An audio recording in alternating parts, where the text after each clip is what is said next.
For module 1, we are going to focus on contextual overview. Just for info, most of you actually this module session 1 and session 2 will to give you a quick overview. It's not quick, sorry. It's going to be an overview of what exactly is operational resilience. I'm going to share with you something. I'm going to confess to you about a year ago. Operational resilience to a lot of people, to a lot of my colleagues, my senior people around the world, is actually BCM, extended BCM. It is not an extended BCM. I'm going to tell you the truth. All right, so this is something through the next few hours we're going to get that right. And there are a lot of concepts that people say, okay, since like most of you notice you're either from operational risk or you are from BCM. And that the management will just go to the area and pluck you out and then say, OR is your baby now. It's just extended version of BCM.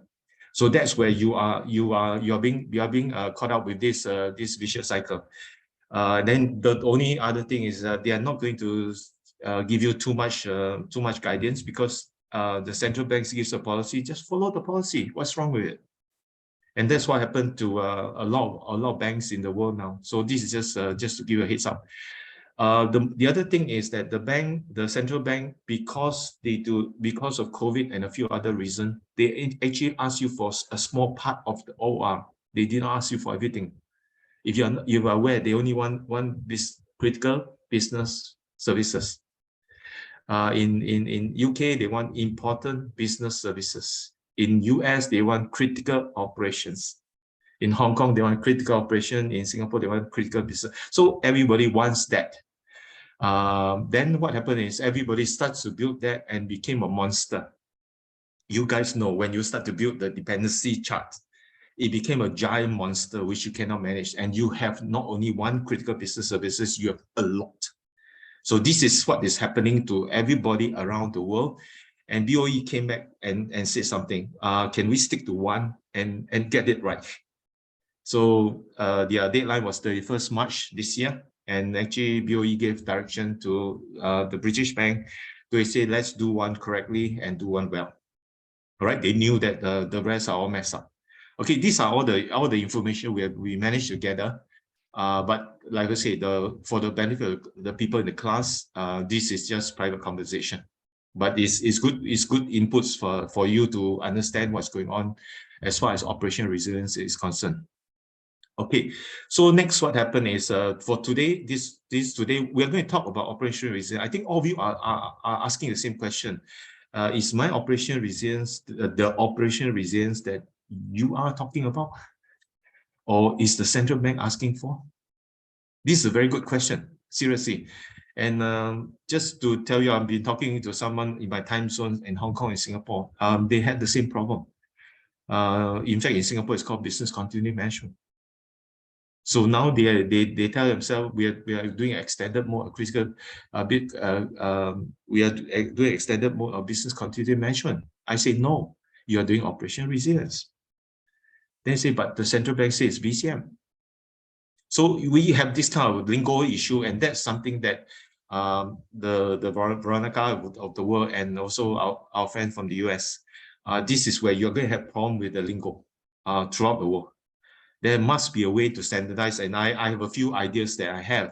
First, get your framework up, and then allow all operating units around the world to contextualize.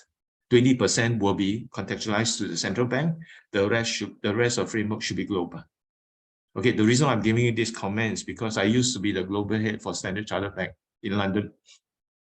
Right, so what I did was it took me almost 3 years to standardize then we have only 52 operating units in the world.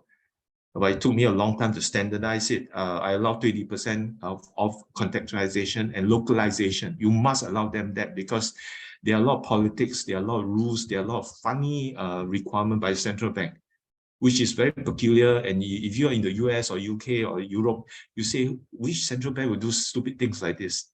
They do, by the way. Example in Africa, I'm going to tell you the truth. They'll ask you to do this, and they say that's unbecoming of a central bank. I'm sorry, they are the central bank. So we need to contextualize and allow them to deviate. but the principle, the guidelines, the framework, all must be the same. So what we're going to do is we're going to do this, and then later on what we're going to do is talk about your regulatory position. I think one of the most important things, start to count what are who are the regulators that you need to cater for. For example, in Stand Chart at 52, I only need 11. Because those 11 contributes, according to my risk appetite for my group CEO, it contributes about 60% to our global income. So that's his version of risk appetite. Okay, the other risk appetite, I remember him telling me, he said, young man, then I was young, by the way, he said, young man, listen to me. I don't give a damn. Just make sure I do not lose any banking license in any of my jurisdiction that we operate in, full stop. The rest is not important to me. So that is his version of risk appetite, which we will talk about it later on. Not this way. I think this is the wrong way to tell me. But the board and the management must come with a proper risk appetite. I think they must take ownership, which is very difficult. Okay, so this is one thing. The last one before we part for today's session, there's something that I think what I'm seeing a lot of organization is that they are following the central bank requirement. Now, any one of you have done ISO standard before? Any one of you? Are you ISO certified in any of your organization? Anyone? No? Okay, let me give you an example. ISO 22301. If you have a chance to read through ISO 20, it starts from para 1, requirement 1 to requirement 10. Requirement 1, 2, 3, 4 actually is not needed. Requirement 4 to 10 is needed. And in order to comply to ISO requirement, make sure you document it in requirement 1 to 10. That's exactly what you guys are doing, documenting according to how the policy is issued, which it doesn't work. Okay, so I'm just going to share with you the first insight in my personal insight. When you want to implement a BCM, it's not about requirement 1 to 10. If you have the chance to see ISO, a lot of people get their ISO 22301 because they follow requirement 1 to 10. The central bank will be very happy because it's easy to review, easy to audit, and you're in compliance, right? But it doesn't work. It doesn't really work, right? So this is just the first takeaway. Yes, they do issue, but you have to go back to the basic fundamentals and say, what is exactly operational resilience? Are we able to now get board to take ownership of this, which is very hard. So board ownership of operational resilience is something that is very fundamental in OR. And you and I know within the next 1 year, you will never get that kind of support. But that's one of the requirements to get the board to own it. Okay, it's not BCM. BCM, you can own it. It doesn't matter. But once you go to operational resilience, the board must own it. Okay, if the board doesn't own it, actually you're going to have a very long and empty exercise. Okay, so this is basically what we have for this today. So to just give you a highlight, most of you should have gone through here. This is in BCM is still the whole syllabus is available here. So like this morning, afternoon, we are going to go through this. What's operational resilience? What's update on regulatory position? For your information, 2 additional for those who are operating Australia and Japan. They've just come out. Okay, so Japan is FSI has come out. APRA has come out in Australia. So watch out for these guys. They can come at a very fast mode. And then we have the planning methodology before we part for today. Next week, we are going to talk about operational disruption. I am going to use the word critical business services for this whole exercise because it's important, it's critical operation. Everybody has a different term. I'm just going to use the word critical business services, CBS. And we talk about impact tolerance, and then we'll talk about how to map the mapping of the processes, the interconnectivity and the dependency. Last but not least is we'll talk about the scenario testing. It's not testing, it's a testing of the scenario, OR scenario. All right, so this is what we're going to cover next week in terms of the overview. All right, let's move back to the session. Let me see. Go back. Okay, here we are. Okay, the other thing I need to introduce to you is that we have actually a portal. The portal is actually called eCampus. Most of you should have access to eCampus. Now, what the principle again behind BCM Institute is whatever you can read before you come in, please read. No point sharing something that is on the public domain. All right. So some of you who don't like it say, I'm attending a course, why are you asking me to read? So I find it useful to at least do some pre-reading before you come in. Okay, so the pre-reading will be exactly some of the question that you guys are asking. So it's all here. So module 2, you have the same thing. Assignment wise, I will expect the workbook to be completed as part of your preparatory work and then just resubmit. I do not want assignment for this exercise. I want a workbook to provide the instructors that you have understood the session. Okay, there'll be an exam coming on, but you'll be doing it after module 2. All right, courseware, likewise. Okay, so on the left-hand side, you'll see module 1. This is the course that you're attending. Once you are there, you finish all the content. The next thing is what's the course information. Okay, after this, all the courses are same. This is the syllabus. Course content is what I've just shown you just now. Course requirement, you as a student, what's your expectation? What's our expectation? Your expectation as a student? Yes, Charlie. Just want to check the course, the workbook that we need to complete. The next one, when do we have to have that completed and returned to you by? Oh, that one. Actually, you're supposed to fill up something now, and then you return me after session 2 next week. Okay, so sometime between obviously after this session and the next one. Okay. Actually, the workbook is more for you to prep Sure. you before you come in. That's objective. So it's not meant to be an assignment because the idea was to just let you think about it so that we can have a fruitful discussion. Thank you. Okay, good. So the handbook is here. So every module has a handbook, is PDF. So you guys, every PowerPoint slides that you see is in this handbook. I've also developed a glossary. So any dictionary, this is like dictionary, any terms that you don't know, any terms that you think you want to have it, just send me a note and we'll get the term up and running. All right. So I'm trying to put in as many terms as possible, but it's really a challenge. Okay, but this is sufficient at least for us to complete this course. For those who are attending the course, please take note, all the schedules are here. You just click here. So this is basically why we've been doing this during COVID. One of the comment I'm going to tell you, we have people at 9 o'clock in the morning, whereby my whole team is sleeping. So that's my problem I'm facing. So, but you have a lot of questions you want to ask. So you can ask the question, but there will be a time delay. If you find that you need to ask the questions are all here. The answers are all here, by the way. So most of the answers should be answered here. Like example, what's the schedule? What's the glossary? I want to be an ORCP. I want ORCS. What's my requirement? All these are I say spell out here if you want to find out. And the other thing is before a course starts, I always ask for pre-reading. Pre-reading means these are light reading. Basically, is to describe to you what is operational resilience in this case. What are the key definitions? Then this is the part that's very interesting. I found that a lot of people, operational risk management equals to operational resilience. Is not.